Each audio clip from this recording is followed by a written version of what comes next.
Oh, okay. All right. So, what is up, YouTube? Welcome back to the channel. Beautiful Saturday morning. We're gonna talk. Yesterday, I made a video. We talked about Charles Barkley. First of all, let's. I want to start with this. I do not want to be a person who speaks on matters of race, and the reason why is that I don't want to be a tool. I don't want to be a pawn in this game. I see where this goes, and I don't want to be a part of the problem. However, with that said, people ask questions. I will provide my opinion, and this is going to be one of those. Now, yesterday I made a video about Charles Barkley. Like I said, I don't want to speak on these things, but whatever. I spoke about Charles Barkley yesterday. I gave my opinion on his statements, not necessarily about a right or wrong, but more so about whether or not there was a need for him to speak. Wait, what? Sorry about that. Okay. Yeah, so, well, today I want to speak about this video clip that was sent to me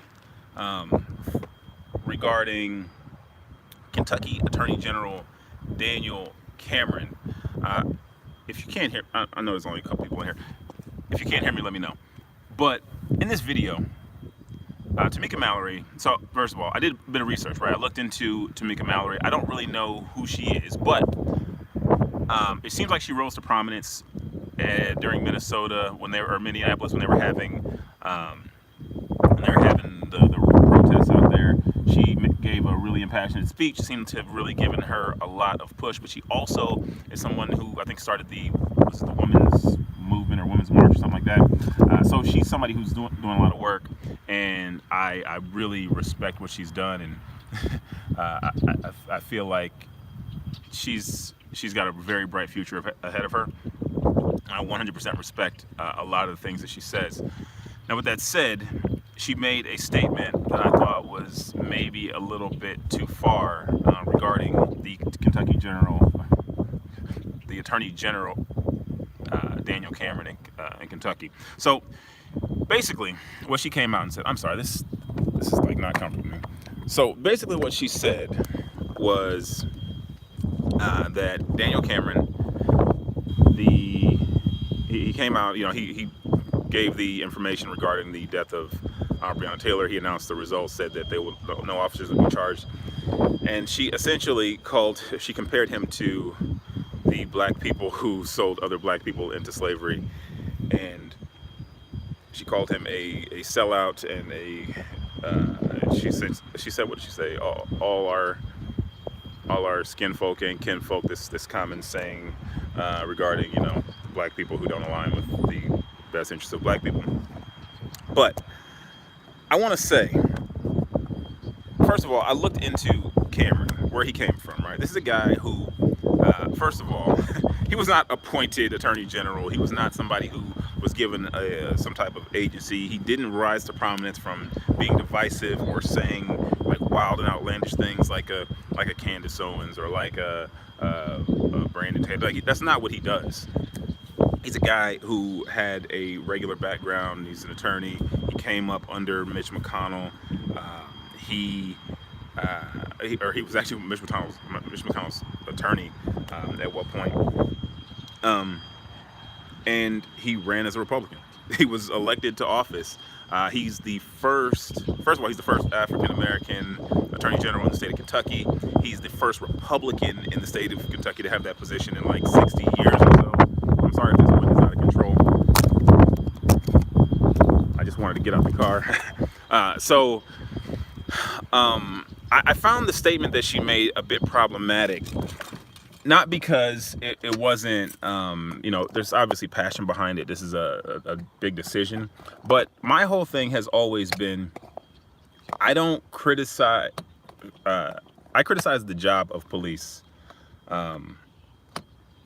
because ultimately that's the issue. The issue is that certain things exist for police that allow certain things to happen. Certain laws exist that create scenarios. Certain policing practices exist that create scenarios where things are more or less likely to happen. So I find the job of policing to be problematic. Not that, you know, instances don't happen that are out of control, and that yes, there's always going to be outliers. That's 100% always going to happen, no matter what, and under any circumstances. If everything was perfect, we'd still have accidents. So what I would like to do, and I think what people who want police reform want to do, is we see the job changed in a way where those incidences get minimized significantly. And for her to call him a sellout and to be this person who helped help white people sell slaves, that's not the same thing at all. Okay, he technically is just doing his job. Again, the job being the problem. Why aren't why isn't the public given the information regarding the investigation? Why aren't these hearings public? Why is it a secretive process? That's a problem. But he didn't create that problem. He didn't create that scenario. He wasn't appointed by anybody. You know, he was, like I said, he was elected in 2019. In 2019, Donald Trump called him a rising star in the Republican Party. So, and I'm giving you this clarity because I don't want people to look at this and say, I was going to talk about Kim Klacik yesterday. I just got too busy with my video projects. But I promise you, we're going to talk about Kim Klacik. I got a whole thing ready for her. But he was already Trump had already noticed him. He spoke at the RNC. I glossed over his speech at the time because I didn't really think about the connection between that and the Breonna Taylor situation. But obviously he already spoke at the RNC, so he was already reaching some level of notoriety. Yes, that is probably because of what he looks like. But also, he did do something significant in getting that position that hadn't been held by a Republican in a significant amount of time. He beat a Democrat who may have had some issues in his past. I think he had I think it was like a prostitution scam. He had like a prostitution scandal, I think, and then he had or maybe like earlier in the guy's career, he also had, I think, maybe some kind of drug thing. So the guy he ran against was an issue, so that made him vulnerable. But I don't think that this guy is a sellout. I think what she got right, and I wish she had focused on it more, was that he is being used. Yeah, he's being used, but he's not being used because he was appointed that position because they knew something was coming up. He earned his position, rightfully so, and as a result, he just happened to have been in the position when this happened. So whether it was him or it was a Bill Barr or, you know, I mean, just, it doesn't matter who it is. They're going to use you if you're in the system. And I would like to see more of there being a reaching out to. He didn't run on, and this is why I want to let you know, he didn't run on a black agenda. He didn't say, I'm going to be the attorney general for black people. I didn't really see anything regarding race in his campaign at all. So he just ran as a conservative Republican, and, you know, he's an ex-football player, and like, he's just a guy. So yeah, he's being used the same way anybody's being used. The same way a rookie police officer is being used when he's sitting next to a corrupt veteran officer. Anybody's being used. Once you're a part of the system, you're a part of it. You know what I mean? And I think we all have to stop like vilifying each other if we want to make a change to a system, because everything is connected.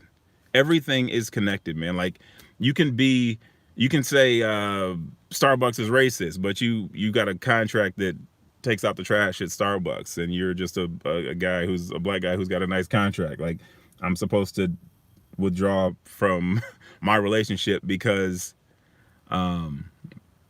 it's just wild, man. Like I just don't like that. You said he will definitely not be in that position again. Great. Use your voice to vote. But whether or not it's him or a Latino or an Asian or a white person, it doesn't matter. If you're the attorney general, you're going to do the will of the state. You know what I mean? Like, that's what's going to happen. That's what's going to happen, no matter what. So, yeah, you vote him out. Great. Does that solve the problem? Does that change the job of police? Does that change the way the events would have transpired if it was a different attorney general? That has nothing to do with it. That has nothing to do with it. Like, again, 100% respect to Tameka Mallory. I think she's doing a lot of good work, and you know, I definitely appreciate her. But I think that She just she got a little passionate, and she just took it a little bit too far because he's not somebody who, this wasn't his job, wasn't to be the deflector of black people. That's not what he was elected to do. He was elected by the people, and he didn't make a name for himself doing that. He made a name for himself because of his proximity to power. Who has the power to appoint the special prosecutor for police? I don't know. Don't listen. Don't don't get me lying. But those are the questions that we need to be asking. Those are the things that need to change. Our AGs are arresting law-abiding citizens all over, though.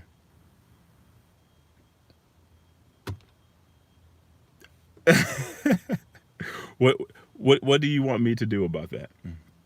Or I don't know if you're saying that that's a pass for him or that's a guilt for him. I'm not sure. It doesn't change the problem. The system was built like that, and it has to come to an end. Yeah, yeah. Nothing changes the system, but the system being changed. That's why I'm saying, calling him what she's calling him isn't it's not solution. It's not progress. It just it changes the issue. It allows someone who could have been your ally to become your enemy, and they become even further entrenched. So I was listening to this old Candace Owens clip, and she was talking about how she became a black conservative, whatever. And she says like she was doing some kind of campaign or something like that. Oh no, she had her website, and in her website, like she was doing research on trolls or something, and ultimately she started like exposing people, and it caused these people to turn against her. They went and they found out her information, and they started publishing her, and she started sending her all this hate mail and this kind of thing, and it pushed her all the way to the other side, and she just went straight conservative, and she was just upset, and that made her like dig in her heels. And I think a lot of people who find themselves in those positions feel a little bit alienated by the black community, and as a result they don't feel a connection, despite what they look like. And then those people are able to be pawns for this conservative Republican ideals and things like that, and then that's covered. And I would think that we should be smart enough in 2020 to realize that that's what happens, and maybe we should not feed into that. And I think that she's like I said, Mallory. I think Mallory is a brilliant lady, and I think she should know well enough to know that her saying what she said puts the target on him and not on the system. It doesn't put the target on making significant change. And her statement of him being used is 100% accurate. And that's why, instead of blaming him, I would have liked to see her forgive him. I would have liked her to see, or I would have liked to see her get up there and say, you know what? This is not your fault. I know that you're doing your job, and the job is the problem. And I want to work with you to try to change that. I want to work with you to see if we can make it so these situations don't happen again, or in the future we make sure we have full transparency regarding these hearings. Like, I want to see progress, and progress doesn't come when we have two forces working against each other. If the police were to ever get to a point where they said, you know what, those are the people of my community, I'm not going to carry out these orders. I'm not going to go and militarize that I'm not going to go and be an invading force in that community. I'm not going to be a part of that.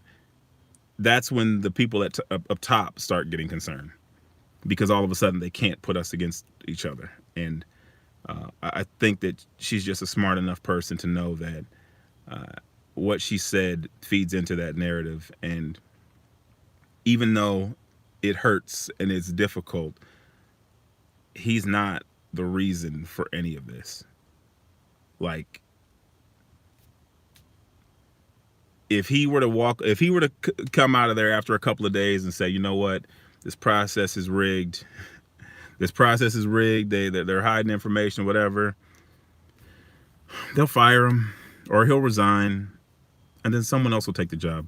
Someone else is always open to take that job, no matter what that job is, no matter how slimy it is, no matter what it takes to do it.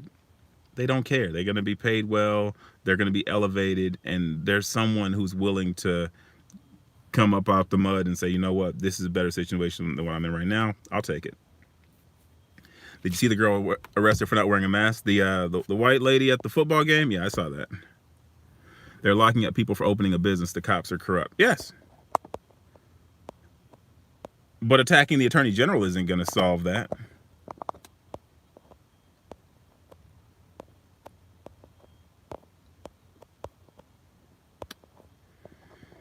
But I don't know. Like I said, I could have made a more nuanced video, but as you guys can see, I'm currently on my way to work, so I gotta go shoot some stuff. I got a long day. I got a couple of videos I need to shoot for clients. But yeah, I got a nice elaborate Kim Klacik video that I want to go over. We're gonna talk about her because she the problem. Okay, she's a problem. She's the person that if you want to call her if you want to call her a sellout, or if you want to call her, which again, I wouldn't call somebody that. Like, I don't like that. I think that's stupid. I think that's playing into the hands. I think the person who's behind that person is like, yeah, call him a sellout. Be mad at him. You know, y'all fight, and we can just keep on doing what we're doing over here. So I don't like that stuff. But I would rather find out who these people are. I'd rather find out who these people are, find out what they believe, and you know what their intentions are. And if they are not representative of the population, then you know, vote them out. You think she's fighting for the right reasons? Yeah, we're gonna talk about her. Kim Klacik is fighting for herself. Don't be fooled, okay? Listen, one thing I learned about Kim Klacik is she's a lot smarter than I thought she was. But she's not.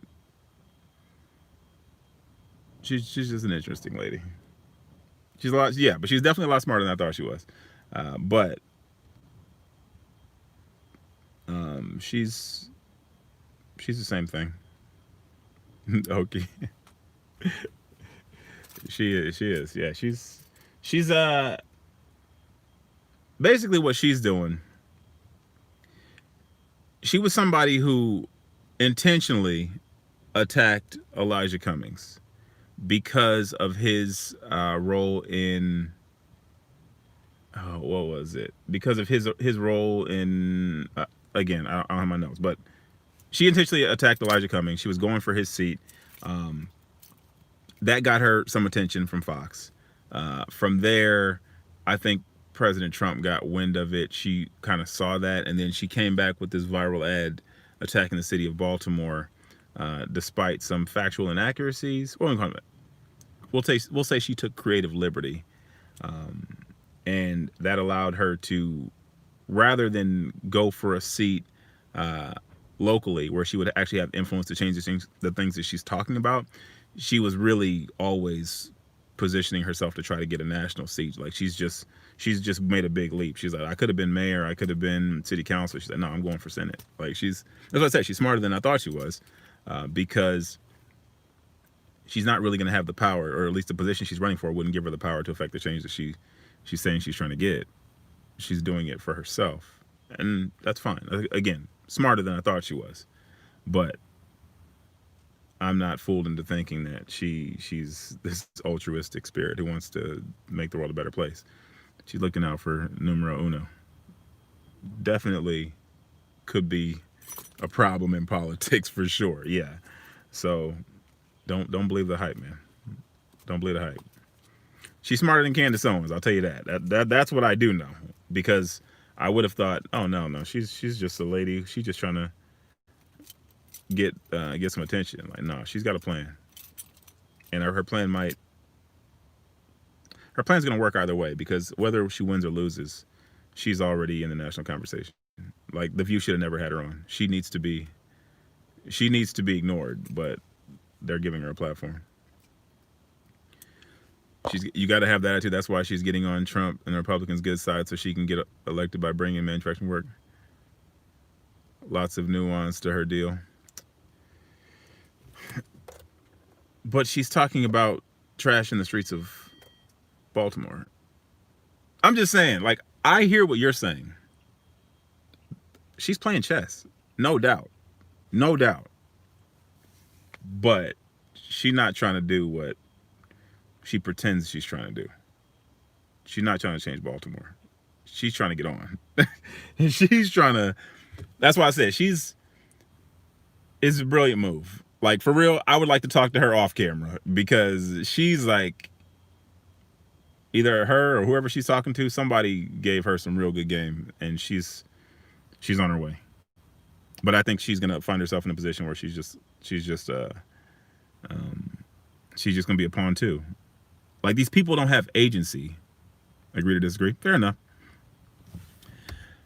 Any party reforming Obamacare or getting rid of Obamacare or change the education system gets my. You always coming in. We know you vote for Trump. I'm not mad at you. Listen, I know you vote for Trump. I was talking to my mom last night. Right? I told my mom about Despacito Joe. And she's like, no, for real? I was like, yeah, he really did that. And the more people I talk to, I might be wrong. I might be wrong about Donald Trump's black support. For real. I really might be wrong. They're saying that he's doubled his black support. They say 11% or something like that. Oh, yeah. I didn't see Trump's healthcare conference, but I did see his, whatever his address to Black America was, whatever that thing. I watched most of that. I was listening to it on the way up here. It was actually pretty good. I've been saying for a long time, Donald Trump can win this outright. He just needs to stop being a jackass, because he does good things and then he says something incredibly foolish, and he needs to stop doing that. That's why I'm like, dude, are you trying to win or what? Are you trying to win, or are you trying to lose? Or are you trying to create chaos? Because if you just try to be like a human, you can win, and then we can go on about life. But you do and say wild stuff, and it's just like, oh, you don't care. You like this chaos. Oh, I'm only 20 minutes in. Okay. But yeah, man, I just want to make this video. Like I said, man, Tameka Mallory, I don't want to be on her bad side. She seems like a fierce lady. She's brilliant, and she's accomplished, and she's done a lot, and she's gonna do more. And I just think that as somebody who's being given she's getting a push right now, like a big push right now, I think she should just tread softly with the words that she uses, because people will follow her lead. She is a leader. She is strong. She is powerful. She is eloquent. But I think that placing the blame on Daniel Cameron in this particular scenario isn't fair.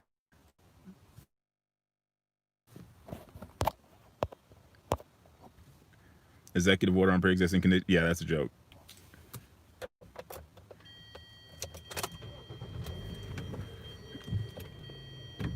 Trump really isn't a Republican, just like Yang isn't a Democrat. Yeah, Trump's not. Okay, yeah, that was super weird. Yeah, Trump's not really a Republican. But, man, yeah. But I just want to say that. I just want to say, man, I don't want the attention to turn to Daniel Cameron. Like, maybe I was wrong about whatever I said about the AG's power to affect different policing policies. I don't know all of the Attorney General's powers, and I think the Attorney General definitely does have a lot of power over police. But at the same time, this is a guy who won his seat as a conservative Republican. He didn't run on black issues. He didn't run on reforming police. He ran on like the opioid crisis, and I can't even remember other things, but like stuff like that. He ran on relevant issues to the community.